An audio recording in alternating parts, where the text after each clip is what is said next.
Hello friends, मैं Sachin रहानी। Welcome to आपका अपना चैनल सक्सेस द्वार। आज हम लोग diploma fourth semester thermal engineering के अंदर थर्ड चैप्टर करने वाले हैं, जिस चैप्टर का नाम है फंडामेंटल्स ऑफ थर्मोडायनेमिक्स।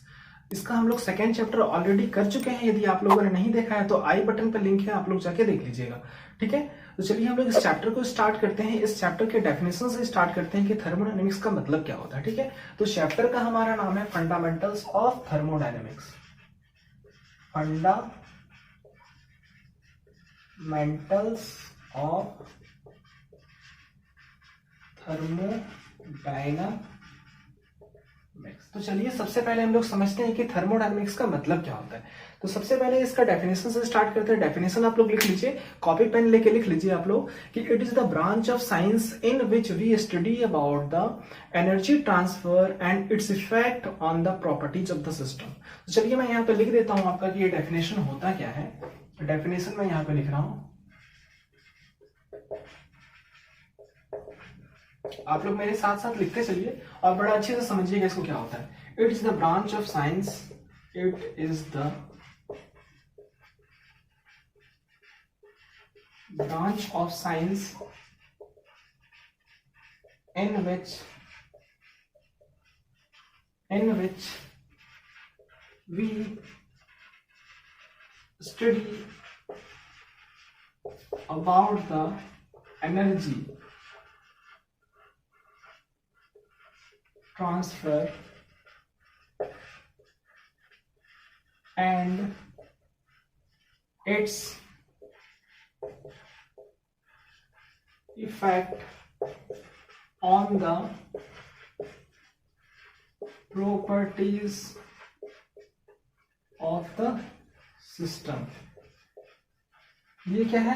ये हमारा थर्मोडायनेमिक्स का डेफिनेशन। चलिए इसका मतलब हम लोग समझते हैं कि होता क्या है। ठीक है, देखिए ये क्या है, एक ऐसा ब्रांच, साइंस का एक ऐसा ब्रांच है जिसमें हम लोग एनर्जी के ट्रांसफर के बारे में पढ़ेंगे। ठीक है, यानी कि एक फॉर्म ऑफ एनर्जी से दूसरे फॉर्म ऑफ एनर्जी में एनर्जी का क्या होगा? ट्रांसफर होगा, या एक जगह से दूसरी जगह क्या होगा? एनर्जी का ट्रांसफर होगा। उसको हम लोग किसके अंदर पढ़ेंगे? तो ये थर्मोडायनेमिक्स के अंदर पढ़ेंगे। और इस एनर्जी के ट्रांसफर की वजह से जिस सिस्टम में क्या उसका इफेक्ट आ रहा है, उसके प्रॉपर्टीज में क्या इफेक्ट आ रहा है, उसके बारे में हम लोग इसके अंदर पढ़ते हैं। तो ये आई होप आप लोगों को डेफिनेशन समझ में आ गया होगा। अब हम लोग समझते हैं कि ये थर्मोडायनेमिक्स पढ़ने का मतलब क्या है, इसका एम क्या है, आखिर हम लोगों के थर्मोडायनेमिक्स सब्जेक्ट आया क्यों। तो ये उसका एम बताया जाएगा। उस एम से हम लोगों को क्लियर हो जाएगा कि ये थर्मोडायनेमिक्स सब्जेक्ट हम लोगों को पढ़ना क्यों पड़ रहा है। ठीक है, तो सबसे पहले इसको हम लोग एक एग्जांपल से लेते हैं, हम लोगों के डेली लाइफ के एग्जांपल से। जैसे कि ये हमारा एटमॉस्फेयर है, उसमें हम लोगों के सराउंडिंग में क्या है? बहुत सारा एनर्जी बिखरा पड़ा है, बहुत सारा एनर्जी बिखरा पड़ा है जो कि ऐसे ही बेकार पड़ा है। उसको यदि हम लोग यूटिलाइज करके किसी तरीके से उसको हम लोग अपना काम में ले लें तो क्या हो जाएगा? वो एक हमारे लिए बहुत ही यूजफुल हो जाएगा। तो थर्मोडायनेमिक्स यही काम करता है हमारे लिए। क्या करता है? सराउंडिंग में बहुत सारा एनर्जी बिखरा पड़ा है, उस एनर्जी को लेता है और उसको किसी न किसी अच्छे फॉर्म से रिफाइंड करके एक कन्वर्ट करके हम लोगों को वर्क डन दे देता है। तो यहीं से इसका हमारा एम आ जाता है। तो इसको क्या बोलते हैं? It is the conversion of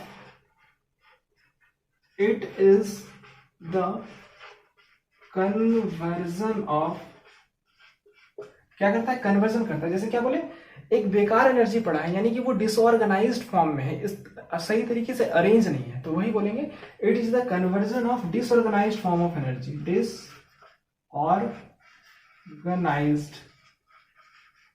ठीक है, disorganised form of energy.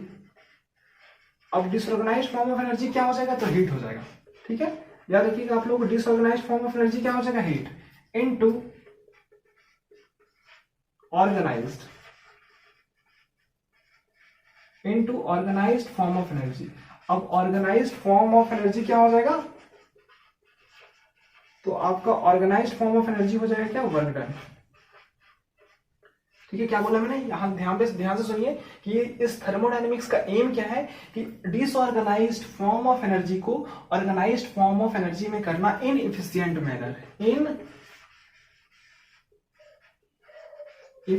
Manner. यानी कि वो जो हम लोग कन्वर्ट कर रहे हैं ऑर्गेनाइज्ड फॉर्म को डिसऑर्गेनाइज्ड फॉर्म में, एक इफिशिएंट मैनर में होना चाहिए। यानी कि कुछ ऐसा नहीं है कि मान लीजिए कि हम लोग डिसऑर्गेनाइज्ड फॉर्म ऑफ एनर्जी जो हमारा है उसको ऑर्गेनाइज्ड फॉर्म ऑफ एनर्जी को कन्वर्ट करने में यदि हम लोग बहुत ज्यादा एक्सपेंसिव लगा दिए या बहुत ही ज्यादा एनर्जी को खर्च कर दिए तो ये हमारे लिए क्या हो जाएगा? इफिशिएंट मैनर में नहीं होगा। ठीक है। तो इसीलिए देखिए डिसऑर्गेनाइज्ड फॉर्म ऑफ एनर्जी का बोलने का मतलब क्या है कि ऐसे ही एनर्जी बिखरा पड़ा है। चलिए इसको एक एग्जांपल के थ्रू से हम लोग समझते हैं। जैसे मान लीजिए कि हमारे सराउंडिंग में क्या है, बहुत सारा कोल पड़ा है, ठीक है, बहुत सारा लकड़ी पड़ा हुआ है, वो क्या है ऐसे ही बेकार पड़ा है। तो हम लोग उसको यदि किस तरीके से रिफाइन करने के बाद यदि हम लोग उसको एज अ फ्यूल यूज करें तो क्या हो जाएगा, वो हमारे लिए यूजफुल हो जाएगा। यानी कि डिसऑर्गेनाइज से किस में चेंज हो गया, ऑर्गेनाइज्ड फॉर्म ऑफ एनर्जी में चेंज हो गया। उससे हम लोग क्या कर सकते हैं, बहुत सारे मैन्युफैक्चरिंग प्लांट में मैन्युफैक्चर कर सकते हैं, जैसे कि आयरन बना सकते हैं हम लोग, स्टील बना सकते हैं, किसका यूज करके, वो फ्यूल का यूज करके। उसी तरीके से लकड़ी का और फ्यूल का यूज करके हम लोग क्या बना सकते हैं, घर में खाना बना सकते हैं या और भी बहुत सारा काम कर सकते हैं, ठीक है।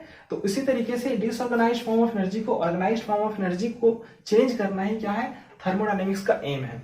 इसीलिए थर्मोडायनेमिक्स चैप्टर को बनाया गया, क्योंकि सारे चीज को हम लोग एक सब्जेक्ट के अंदर या एक टॉपिक के अंदर नहीं पढ़ सकते हैं, इसलिए सबको क्या कर दिया गया, सेपरेट कर दिया गया। तो ये इसका एम बना दिया गया। अब चलिए समझते हैं कि थर्मोडायनेमिक्स वर्ड का मतलब क्या होता है, ठीक है। देखिए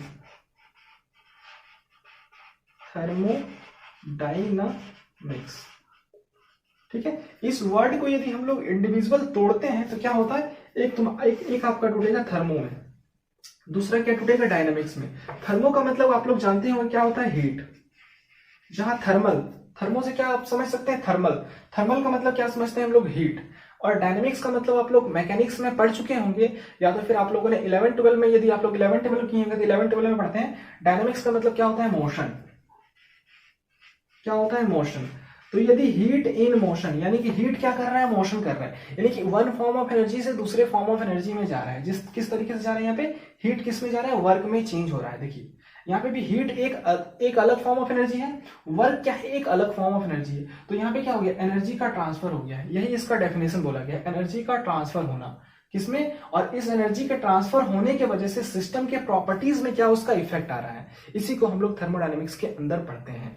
आई होप आप लोगों को इसका इंट्रोडक्शन समझ में आया होगा। इसके बाद हम लोग इसके बहुत सारे छोटा छोटा पॉइंट क्लियर करेंगे, यानी कुछ कुछ टर्मिनोलॉजीज क्लियर करेंगे। उसके बाद फिर हम लोग इस चैप्टर में धीरे धीरे बढ़ते जाएंगे। काफी इंटरेस्टिंग चैप्टर है, आप लोग अच्छे से समझिएगा, बहुत ही मजा आने वाला है, ठीक है। और यदि आपने इसका चैप्टर नंबर 2 नहीं देखा है तो इसका लिंक आपको आई बटन में मिल जाएगा, आप लोग वहां पे जाके पूरा चैप्टर देख सकते हैं, ठीक है। या तो मैं डिस्क्रिप्शन पे भी लिंक डाल दूंगा, और यदि आपको सिलेबस आप लोगों को नहीं पता है कि, तो सिलेबस का भी मैं लिंक डिस्क्रिप्शन में डाल दूंगा, आप लोग वहां पे जाके देख सकते हैं। तो यदि आप लोगों को स्क्रीनशॉट लेना है तो स्क्रीनशॉट ले लीजिए। चलिए अब हम लोग जितने भी टर्मिनोलॉजीज हैं उन टर्मिनोलॉजीज को देख लेते हैं, जिसके थ्रू से हमारा एक बेस बनेगा। उसके बाद हम लोग इस चैप्टर में आगे बढ़ेंगे। तो इस चैप्टर में टर्मिनोलॉजीज क्या है, कितने सिस्टम क्या होता है, बाउंड्री क्या होता है, सराउंडिंग क्या होता है, और कितने तरीके के सिस्टम होता है, इस टॉपिक में हम लोग इतना ही करेंगे। उसके बाद फिर हम लोग धीरे धीरे आगे बढ़ेंगे, ठीक है। तो चलिए सबसे पहले समझते हैं कि सिस्टम क्या होता है। इसका डेफिनेशन क्या होता है, सिस्टम जो भी चीज हम लोग पढ़ रहे हैं, जिस भी चीज का हम लोग कंसिडरेशन कर रहे हैं, उसको हम लोग बोलेंगे सिस्टम। मान लीजिए कि इस पेन के बारे में हम लोग कुछ स्टडी करना चाहते हैं, तो ये पेन हमारे लिए क्या हो जाएगा, सिस्टम हो जाएगा। और इसके बाहर का जितना भी चीज है वो हमारे लिए क्या हो जाएगा, सराउंडिंग हो जाएगा, ठीक है। क्या बताया मैंने, फिर से ध्यान दीजिएगा। जिस भी चीज के बारे में हम लोगों को पढ़ना है या जिस भी चीज के बारे में हम लोगों को जानना है, वो हमारे लिए सिर्फ और सिर्फ सिस्टम होगा। उसके आउटसाइड कुछ भी चीज हमारे लिए क्या होगा, सराउंडिंग हो जाएगा। सब समझिएगा। जैसे मान लीजिए कि यहाँ पे मैं एग्जाम्पल के थ्रू से समझाता हूँ आप लोगों को। जैसे कि ये एक इसके बारे में हम लोगों को पढ़ना है, ये एक सर्कल है, इस सर्कल के बारे में हम लोगों को क्या क्या करना है, पढ़ना है। मैं यहाँ पे लिख दे रहा हूँ, ठीक है। इसके बारे में हम लोगों को पढ़ना है। इस सर्कल के आउटसाइड जो भी चीज है वो क्या है, हमारे लिए सराउंडिंग है। और जिसकी चीज के बारे में पढ़ रहे हैं वो हमारे लिए क्या है, सिस्टम है। और ये जो सिस्टम और सराउंडिंग के बीच में जिसको डिफ्रेंशिएट किया जा रहा है वो हमारे लिए क्या है, बाउंड्री है, ठीक है। आई होप आप लोगों को सिस्टम, सराउंडिंग एंड बाउंड्री समझ में आया होगा। चलिए मैं इसका डेफिनेशन लिखता हूँ। The region which is under consideration, the region or space लिख सकते हैं,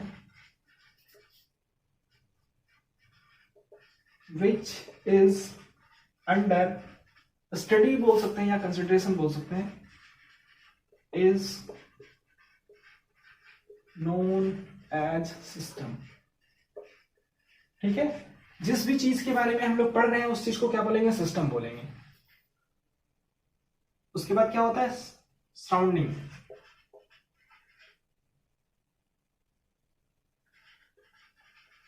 ओके, अब सराउंडिंग क्या होता है समझिए।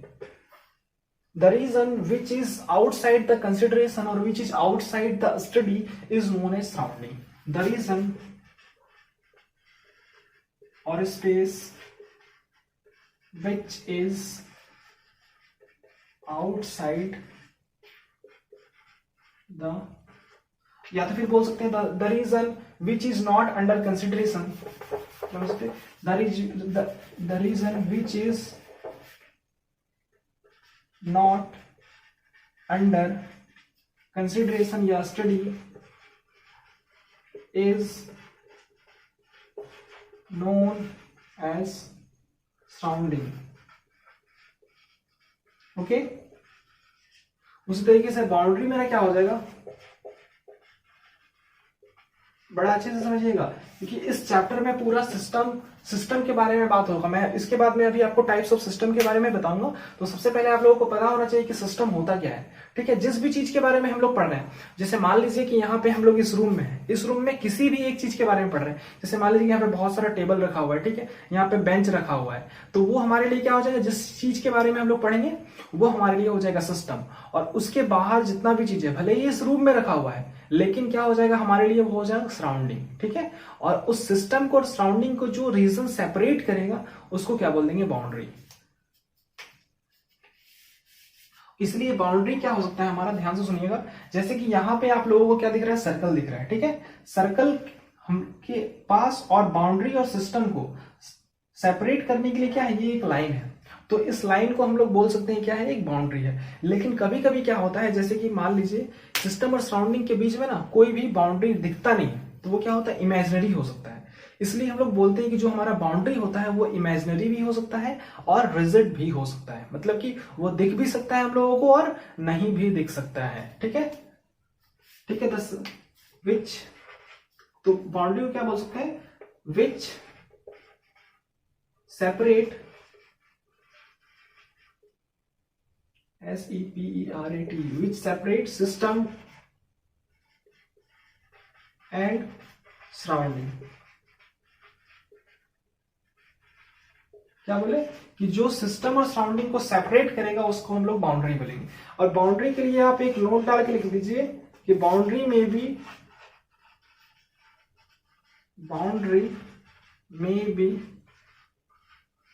रिजिड और इमेजिनरी। ठीक है, क्या हो सकता है, बाउंड्री जो है वो हमारा रिजिड भी हो सकता है और इमेजिनरी भी हो सकता है। अब चलिए मान लेते हैं कि यह आप लोग किसी भी रूम के बारे में पढ़ना चाहते हैं, स्टडी करना चाहते हैं, तो वो रूम आपके लिए क्या हो जाएगा, सिस्टम हो जाएगा। लेकिन रूम का जो बाउंड्री होगा, जो वॉल्स सारे होंगे, वो सारे आपके लिए क्या हो जाएंगे, बाउंड्री हो जाएंगे। और उसके आउटसाइड क्या हो जाएगा, आपका सराउंडिंग हो जाएगा। तो आई होप आप लोगों को सिस्टम, सराउंडिंग और बाउंड्री क्या होता है समझ में आ गया होगा। तो चलिए आप लोग इसका स्क्रीनशॉट ले लीजिए। चलिए अब हम लोग टाइप्स ऑफ सिस्टम के बारे में पढ़ लेते हैं कि टाइप्स ऑफ सिस्टम होते क्या है। ठीक है, टाइप्स ऑफ सिस्टम।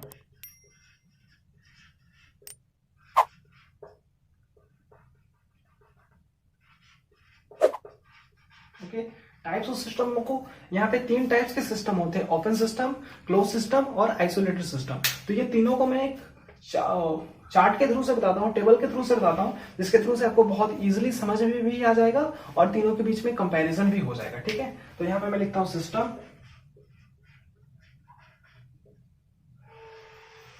ओके, एक होता है मास ट्रांसफर, दोनों के बीच में एक होता है मास ट्रांसफर, और एक होता है एनर्जी ट्रांसफर।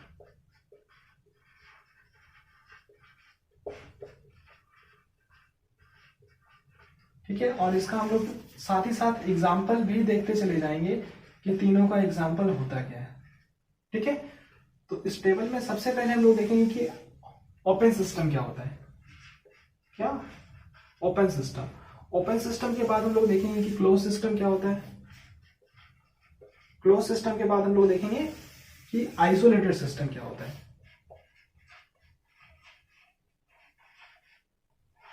ठीक है, इन तीनों के बारे में हम लोग समझेंगे।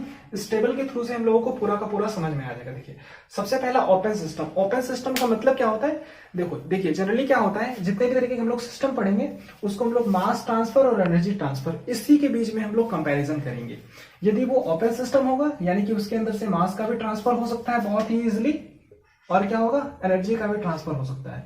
जिस सिस्टम से मास का ट्रांसफर और एनर्जी का ट्रांसफर हो जाएगा उस तरीके के सिस्टम को हम लोग क्या बोलेंगे, एनर्जी ओपन सिस्टम, ठीक है। इसका एक बहुत अच्छा एग्जांपल है, आपके घर में क्या होगा, पाइप होगा, ठीक है, पाइप होगा, उसमें से एक साइड से क्या कीजिए आप लोग, पानी को भरिए, ताकि वो पानी क्या मिल जाएगा हम लोगों को, दूसरे साइड मिल जाएगा। तो ये क्या हो जाएगा, एक ओपन सिस्टम का एग्जांपल है। क्यों, क्योंकि मास क्या है, वाटर है, क्या है, मास है, उसमें से एक साइड से एनर्जी दे रहे हैं, दूसरे साइड से उसका एनर्जी मिल रहा है, यानी कि यहाँ पे क्या मिल रहा है, एक तरीके से हाइड्रोलिक एनर्जी मिल रहा है। तो ये क्या हो जाएगा हमारे लिए ओपन सिस्टम। क्यों, क्योंकि उसमें मास का ट्रांसफर के साथ साथ क्या हो रहा है, एनर्जी का भी ट्रांसफर हो रहा है, ठीक है। उसके साथ साथ क्या होता है, टरबाइन, ठीक है, टरबाइन हो जाएगा, कंप्रेसर हो जाएगा,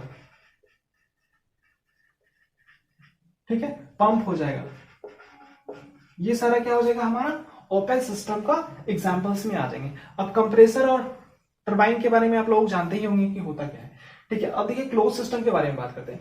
ऐसा सिस्टम जिसमें मास का ट्रांसफर ना हो, सिर्फ और सिर्फ किसका ट्रांसफर हो, एनर्जी का ट्रांसफर हो, तो उस तरीके के सिस्टम को हम लोग क्या बोलेंगे, क्लोज सिस्टम बोलेंगे। अब देखिए ऐसा कैसे हो सकता है पॉसिबल, तो आप लोगों ने कभी पिस्टन और सिलेंडर का अरेंजमेंट जानते होंगे, जिससे जनरली जो बाइक हमारा होता है, या तो फिर 4 व्हीलर हो या 2 व्हीलर हो, कोई सा भी गाड़ी हो, उसमें हमारा पिस्टन और सिलेंडर का अरेंजमेंट होता है, ठीक है। तो इसमें क्या होता है, सिलेंडर के अंदर पिस्टन जो होते हैं वो मूव करते हैं, जिसके थ्रू से क्या मिलता है, हम लोगों को पावर मिलता है।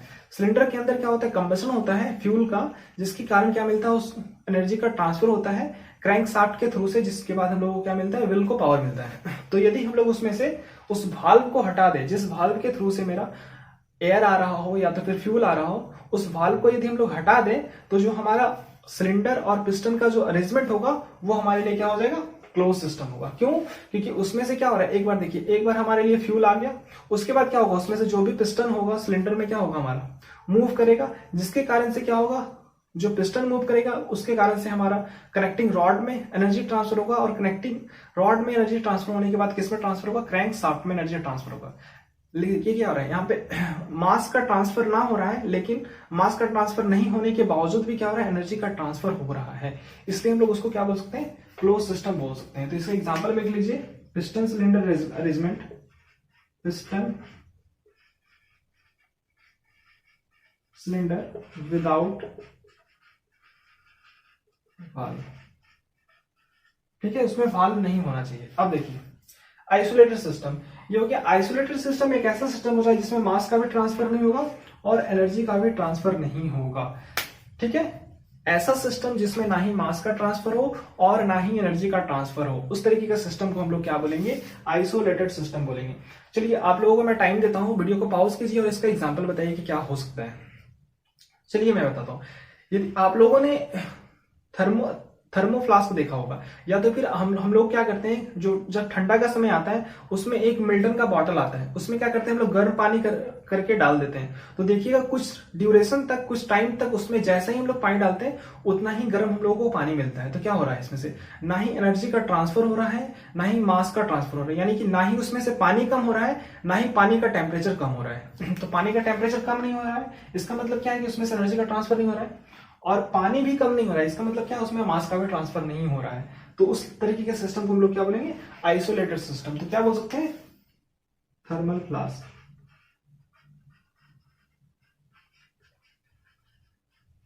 उसके बाद क्या हो गया, यूनिवर्स। यदि हम लोग इस पूरे यूनिवर्स को, यानी कि जो हमारा यूनिवर्स है, उस पूरे यूनिवर्स को हम लोग यदि सिस्टम मान लेते हैं, तो वो भी क्या हो जाएगा, एक हमारे लिए आइसोलेटेड सिस्टम हो जाएगा। क्योंकि जो हम लोग जानते हैं कि जो यूनिवर्स से ना ही एनर्जी ना ही बाहर जाता है, ना ही यूनिवर्स में एनर्जी अंदर आता है।